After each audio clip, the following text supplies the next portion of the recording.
Chapter number 8 of history of class 6th. The name of the chapter is The First Empire, the Mauryas. तो मौर्यास के बारे में, Mauryan dynasty के बारे में हम इस चैप्टर में पढ़ने वाले हैं। तो चलिए देखें क्या बताया गया इसमें मौर्यन डायनेस्टी के बारे में।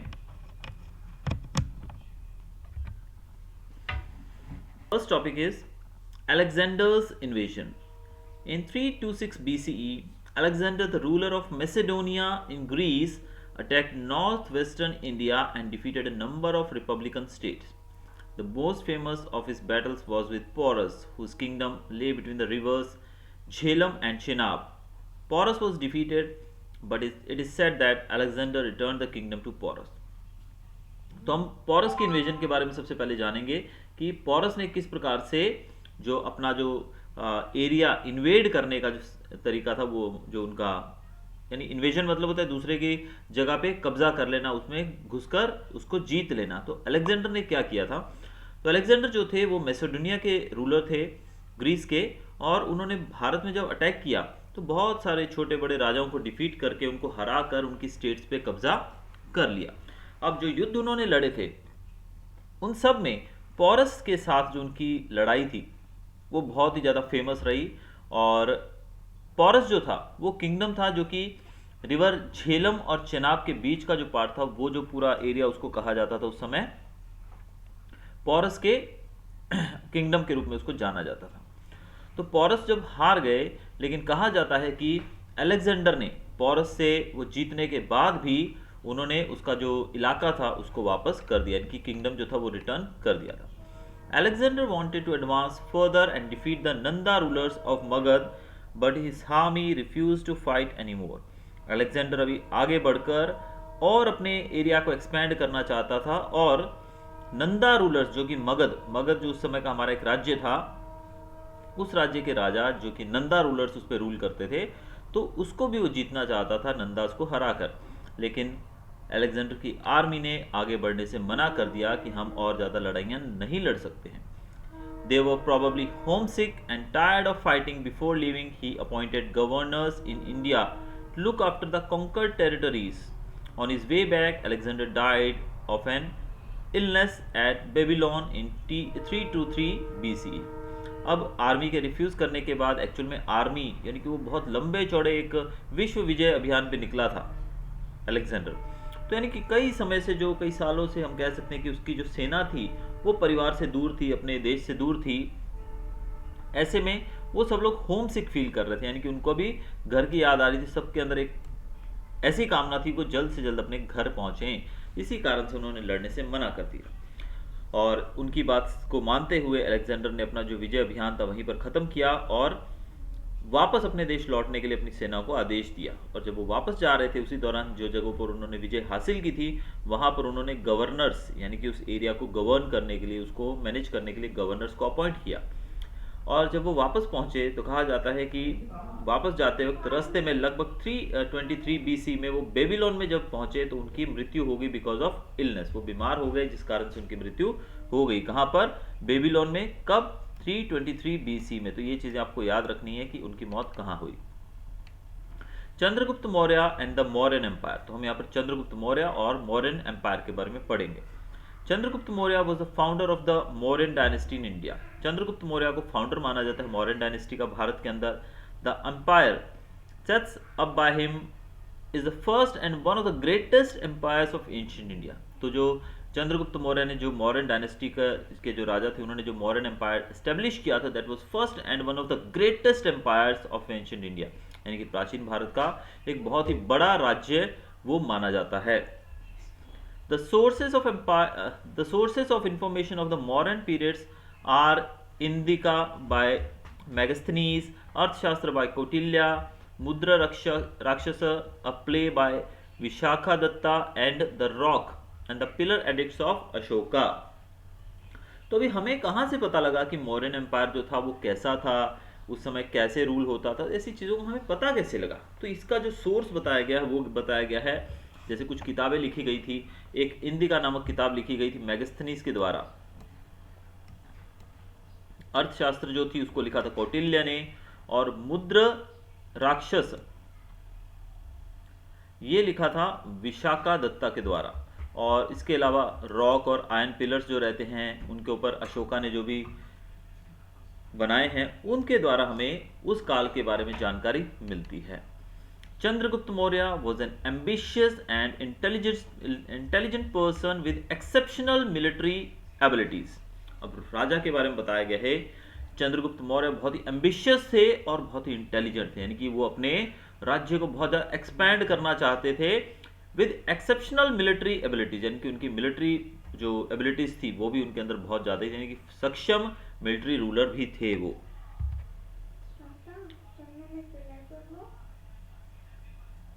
In 321 BCE, he overthrew the Nandas and became the emperor of Magad।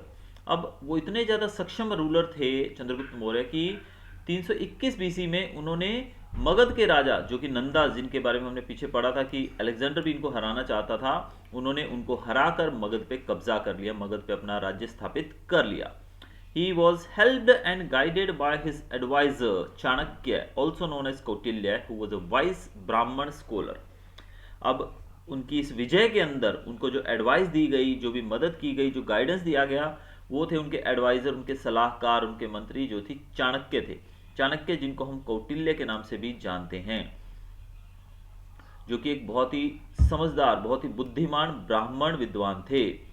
The Mudrarakshasa tells us how he planned a revolution to overthrow the Nandas. तो ये जो किताब लिखी गई है मुद्र राक्षसा, इसके द्वारा हमें पता लगता है कि किस प्रकार से उन्होंने एक रेवोल्यूशन प्लान की ताकि वो नंदा रूलर्स को उखाड़कर फेंक सके। तो उन्होंने नंदास को हटाकर कब्जा कर लिया, कहां पर? मगध के ऊपर। अब यहां पर दिया गया एक टॉपिक यहां पर, blast from the past. An empire was much larger in size than a kingdom. More resources were required to govern an empire. The glory of an empire lay in its contribution in different spheres such as art and architecture, literature, administration, etc. अब empire और kingdom में यहाँ फर्क बताया गया। Kingdom जो रहता है बहुत छोटा रहता है, लेकिन एम्पायर बहुत बड़ा होता है किंगडम से, और उसको चलाने के लिए, उसको गवर्न करने के लिए बहुत सारे रिसोर्सेज की भी जरूरत पड़ती है। Next, after ascending to the throne, Chandragupta turned his attention to Punjab, western and north western India. In the northwest, he defeated Seleucus Nicator, the Greek governor appointed by Alexander, and freed northwest India from Greek control। अब जब वो गद्दी पे बैठे, यानी कि जब वो मगध के राजा बने, उसके बाद उन्होंने भारत के दूसरे हिस्सों की तरफ अपने राज्य को बढ़ाने का सोचा। ऐसे में सबसे पहले उनका ध्यान गया वेस्ट पंजाब की तरफ, फिर western and north western India की तरफ। फिर उन्होंने ये ग्रीक गवर्नर, जिसको हमने देखा था कि अलेक्जेंडर जब वापस गया था तो वो अपने गवर्नर्स को अपॉइंट करके गया था ताकि रूल किया जा सके जिन जगहों पर उन्होंने कब्जा किया था, जहां पर वो जीते थे। तो ऐसे ही एक उनके ग्रीक गवर्नर थे, उनको उन्होंने हराया और उस एरिया पे कब्जा कर लिया, यानी कि नॉर्थ वेस्ट पार्ट जो था इंडिया का, नॉर्थ वेस्टर्न इंडिया, उसको ग्रीक कंट्रोल से उन्होंने छुड़वा लिया। उनके जो अलेक्जेंडर ने जिन राजाओं को, जिन गवर्नर्स को अपॉइंट किया था, उनको हराकर उन सब एरियाज को उन्होंने आज़ाद करवा लिया। Afghanistan, Baluchistan and areas west of the Indus became a part of Chandragupt's empire। तो ये एरियाज आप देख रहे हैं, बलूचिस्तान हो गया, पाकिस्तान, अफगानिस्तान हो गया, देन कुछ इंडस के वेस्ट साइड के जो एरियाज थे वहां पर चंद्रगुप्त ने विजय हासिल करके उन सबको अपने अंदर मिला लिया, अपने राज्य में सम्मिलित कर लिया। Seleucus also gave his daughter in marriage to Chandragupta and sent Megasthenes as an ambassador to his court।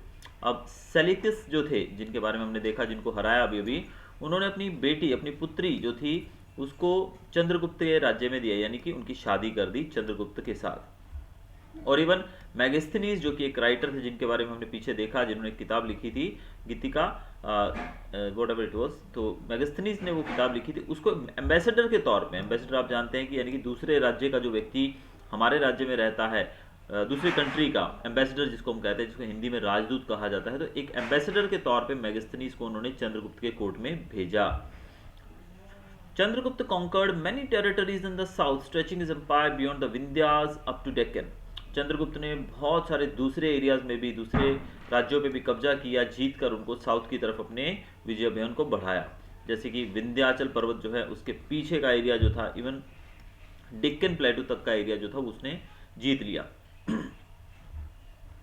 Thus we see that Chandragupta Maurya built a vast empire which extended from the Hindu Kush in the northwest to Bengal in the east and from the Himalayas in the north to Narmada in the south. तो हमने देखा कि चंद्रगुप्त ने जो empire खड़ा किया था वो इतना बड़ा था, जो कि हिंदू कुश पर्वत से शुरू होता था और बंगाल में जाकर साइड में यानी कि ईस्ट की तरफ बंगाल तक फैला हुआ था, और उत्तर में ये हिमालय से शुरू होकर साउथ में नर्मदा तक ये फैला हुआ था। यानी बहुत ही बड़ा इनका किंगडम था, बहुत ही बड़ा इनका एम्पायर था। Towards the end of his life in 298 BCE, Chandragupta became a Jain monk and gave up the throne in favor of his son Bindusara. अब चंद्रगुप्त जो थे वो अपने जीवन के अंतिम पलों के अंदर, यानी कि जो अंतिम समय था इनका, उस समय इन्होंने सब कुछ छोड़ दिया और जैन साधु बन गए, जैन मंक बन गए, और इन्होंने थ्रोन यानी कि राजगद्दी त्याग दी और अपने बेटे बिंदुसारा को राजा बना दिया। अब बिंदुसारा के बारे में देखते हैं कि उन्होंने किस प्रकार से अपने पिता के द्वारा दी गई संपत्ति को संभाला, दिए गए राज्य को संभाला। Bindusara succeeded his father in about 298 BCE. He extended the empire as far as modern day Karnataka. In the entire subcontinent, only Kalinga and the southernmost parts were outside the modern rule. Bindusara died in 273 BC and was succeeded by his son Ashoka. Bindusara का जो जीवन काल रहा है वो काफ़ी छोटा रहा है। बिंदुसारा ने 298 यानी कि 298 BC में गद्दी संभाली थी। जैसा हमने देखा कि इन्होंने 298 में ही गद्दी छोड़ी थी, उसके बाद इनको राजा बनाया गया बिंदुसारा को। बिंदुसारा जो थे राजा बने और इन्होंने तुरंत कर्नाटका के ऊपर कब्जा कर लिया, और पूरा भारत जो था कुल मिला के देखा जाए वो मौर्यन एम्पायर के अंडर में था। सिर्फ कुछ एरियाज थे जैसे कि कलिंगा, आपने सुना होगा इसके बारे में, जो कि अशोका ने एक बहुत ही फेमस लड़ाई लड़ी थी, बैटल ऑफ कलिंगा। एक कलिंगा जो था जिसको हम उस समय हम आज के उड़ीसा के रूप में देखते हैं, तो कलिंगा जो था एक ये रीजन था जो कि मौर्यन एम्पायर से बाहर था। दूसरा सदर्न मोस्ट पार्ट, कुछ साउथ पार्ट थे जो कि इनके रूल से बाहर थे, बाकी सब जगह पर जो मौर्यन एम्पायर था वो फैला हुआ था। अब जो बिंदुसारा थे उनकी मृत्यु हुई 273 में, और उसके बाद इनके पुत्र जो थे अशोका द ग्रेट, ये गद्दी पर बैठे। Ashoka is popularly refer to as Ashoka the great. जैसा कि मैंने नाम लिया, अशोका को अशोका द ग्रेट के नाम से जाना जाता है। He was the one of the greatest rulers of India. Under his rule, the Mauryan dynasty reached the height of its glory. इनके रूल के अंतर्गत, इनके रूल के अंडर में जो इनका राज्य था, मौर्यन डायनेस्टी जो थी, वो बहुत ही ज़्यादा ऊंचाई पर पहुंच गई, यानी कि बहुत ज़्यादा इन्होंने नाम कमाया। ये जो डायनेस्टी थी बहुत ज़्यादा समृद्ध हुई। When Ashoka ascended the throne in about 273 BC, he went on a campaign of conquest and expanded the empire further. अब अशोका जब गद्दी पे बैठे 273 में, उसके बाद इन्होंने कैंपेन, एक ऐसा अभियान चलाया जिसमें नियर बाय राजाओं को ये जीतते गए, नियर बाय कोई भी अगर स्टेट थी उसको जीत कर भारत में पूरे ज़्यादा से ज़्यादा एरिया के अंदर अपना मौर्यन एम्पायर एस्टेब्लिश करना इनका मेन मकसद था। However, after the war with Kalinga, he gave up war completely in favor of peace and non-violence. He was the first king in the ancient world to give up war and proclaim peace. तो जैसे कि हम जानते हैं कि war with Kalinga, जिसको battle of Kalinga कहते हैं, battle of Kalinga was one of the biggest battles in the history. और ये जो युद्ध था इसमें अशोक जीत गए थे, राजा अशोका जो थे वो जीत गए थे, लेकिन उसके बावजूद जो नुकसान हुआ था उस नुकसान को देखकर इनका मन बदल गया और इन्होंने पीस और नॉन वायलेंस का रास्ता अपना लिया। और ये पहले राजा थे हिस्ट्री के अंदर, प्राचीन दुनिया के अंदर, जिन्होंने हिंसा का रास्ता छोड़कर शांति और अहिंसा के रास्ते को अपनाया था। अब हम पढ़ेंगे कलिंगा के युद्ध के बारे में कुछ चीजें। Kalinga was a powerful kingdom, बहुत ही पावरफुल किंगडम था। It had access to sea and control the land and sea routes to south India and south east Asia. Kalinga जो था वो सी से भी जुड़ा हुआ था और लैंड से भी काफ़ी लंबे एरिया में वो जुड़ा हुआ था। जैसे कि मैंने बताया, कलिंगा जो कि आज का हम उड़ीसा को देखते हैं वही कलिंगा कहलाता था उस समय। तो ये सी से भी जुड़ा हो, इस कारण से साउथ इंडिया जाना हो अगर सी रूट के द्वारा, या फिर साउथ ईस्ट एशिया की तरफ जाना हो तो आप सी रूट का यूज़ कर सकते हैं। Now Ashoka wanted to conquer Kalinga to complete the unification of his empire and become the unrivaled ruler of the entire country. Ashoka जो थे, हमने देखा था कि पूरा जो भारत था वो मॉडर्न डायनेस्टी के अंडर में ही था, उन्हीं के रूल में था, लेकिन कलिंगा जो था इनसे बाहर था। तो अशोक चाहते थे कि वो कलिंगा को जीतकर पूरे भारत के ऊपर अपना अकेला जो दबदबा है वो स्थापित कर सके। Kalinga also had prosperous trading relations with the countries of south east Asia.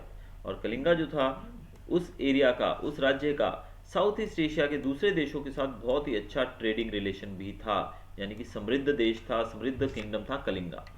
Ashoka attacked Kalinga in 261 BCE. Kalinga was annexed, but the war with Kalinga was brutal and resulted in tremendous suffering and loss of life.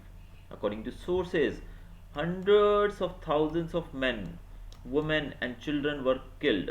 Ashoka's victory in Kalinga did not bring him any joy or satisfaction. The loss of life affected him greatly, and he was really disturbed after the war.